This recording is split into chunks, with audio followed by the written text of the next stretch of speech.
नमस्कार साथियों, मेरे 12 मिनट के एक भाषण से 7 सेकंड की क्लिप काटकर मेरे खिलाफ एक दुष्प्रचार किया जा रहा है कि मैंने ब्राह्मणों के बारे में अपशब्द बोले हैं।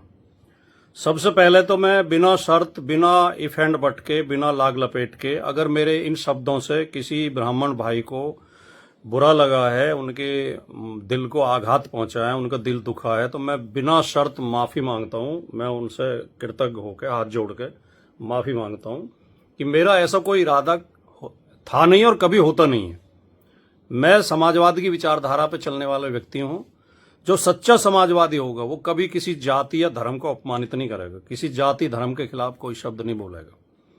लेकिन मेरा दुर्भाग्य है इन दिनों के कुछ लोग, जो ज्यादातर Bharatiya Janata party IT cell के लोग होते हैं, और कुछ भोले भाले लोग भी उनके बहकावे में आ जाते हैं, मेरे खिलाफ एक अभियान चलाते रहते हैं कि मैं ब्राह्मण विरोधी हूं, सनातन विरोधी हूं, हिंदू विरोधी हूं, जबकि ये तीनों आरोप बिल्कुल एकदम गलत है। मैं ब्राह्मण जाति का बहुत ज्यादा सम्मान करता हूं, ब्राह्मण भाइयों का सम्मान करता हूं।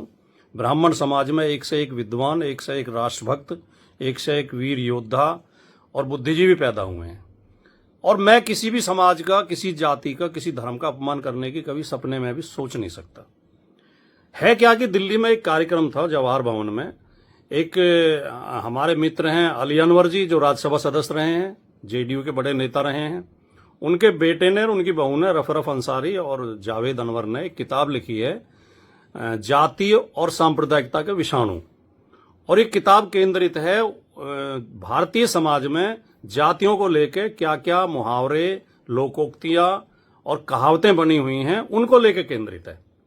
तो इस किताब को विमोचन था जवाहर भवन में 5 तारीख को, 5 मई को, और उसमें मेरे साथ श्री योगेंद्र यादव जी और अपने ये थे प्रोफेसर रतनलाल जी और आशुतोष जी और शीबा असलम फहमी जी, ये कई लोग शामिल थे उस समय कार्यक्रम में। तो वहां जब मैं बोला तो मैंने ये बात कही, और मेरे पूरा अगर 12 मिनट की वीडियो सुनी जाएगी, मेरा वक्तव्य सुना जाएगा, तो मैंने उसमें कहा कि हमारे समाज में ये एक बुराई है कि हमने जातियों को लेकर तरह तरह के खराब खराब मुहावरे बना रखे हैं, खराब खराब कहावतें बना रखी हैं।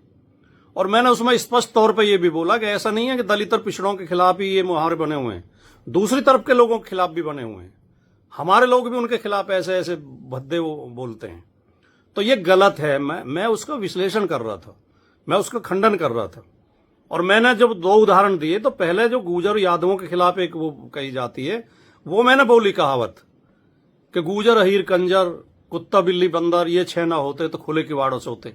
मैंने कहा ऐसे हमें लोग ऐसे कह के ताना मारते थे, मजाक करते थे हमारे साथ, हमें बुरा लगता था। फिर मैंने एक सज्जन को कोट किया कि उन सज्जन ने ये ब्राह्मण संबंधी ये दोहा बोला जिसमें ब्राह्मण का और वैश्य का जिक्र आता, जिसे लेकर लोग नाराज हैं। और मैंने साथ के साथ ये कहा कि मैंने ये कभी जीवन में बोला नहीं, क्योंकि मुझे बहुत खराब लगा। उन्होंने मुझसे कहा था कि तुम ये सुना दिया करो।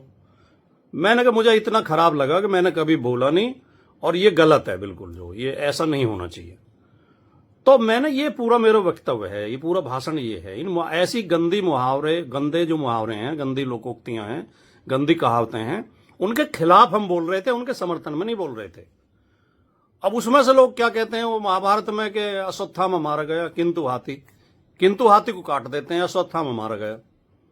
तो मेरा पूरा वक्तव्य ना सुनवा गया, उसमें से एक क्लिप 7 सेकंड की क्लिप निकाल के, जिसमें खाली वो दोहा है, और उसे ऐसे कह के पेश कर रहे हैं कि मैंने ये ब्राह्मणों के खिलाफ बोला है। और मैं स्वीकार करता हूं कि बहुत खराब दोहा है, वो बहुत गंदा दोहा है, बहुत अपमानजनक है। तो मैंने उसको जिक्र किया। अगर इसमें भी मुझसे मेरी गलती थी कि मैंने जिक्र किया, तो भैया दोबारा माफी चाहता हूं। और ब्राह्मण समाज एक प्रबुद्ध समाज माना जाता है, शिक्षित और समझदार समाज माना जाता है। यार इतनी जल्दी बहकावे में मत आए करो। ब्राह्मण बंधुओं, ब्रह्म देवताओं, पूरी बात समझ लिया करो। पूरी वीडियो आप सुन लेंगे तो आपकी शिकायत दूर हो जाएगी। और मेरे जैसा आदमी, ब्राह्मण तो बहुत बहुत शानदार और बहुत सम्मानित जाति है। किसी मतलब जो संख्या में कम है या कमजोर हैं या कुछ भी, किसी भी जाति के खिलाफ मैं नहीं हो सकता, सपने में भी नहीं सोच सकता। तो मैं पुनः माफी चाहता हूं। आप मेरी आधी अधूरी बात को सुन के, 7 सेकंड की क्लिप को सुनकर मेरे बारे में राय ना बनाएं। और ज़रूरी समझें तो पूरी क्लिप सुने। और मैंने अपने फेसबुक पेज पे वो क्लिप भी डाल दी सुबह और उसकी सफाई भी डाल दी है, तो कृपया इस बात का ध्यान रखें। नमस्कार।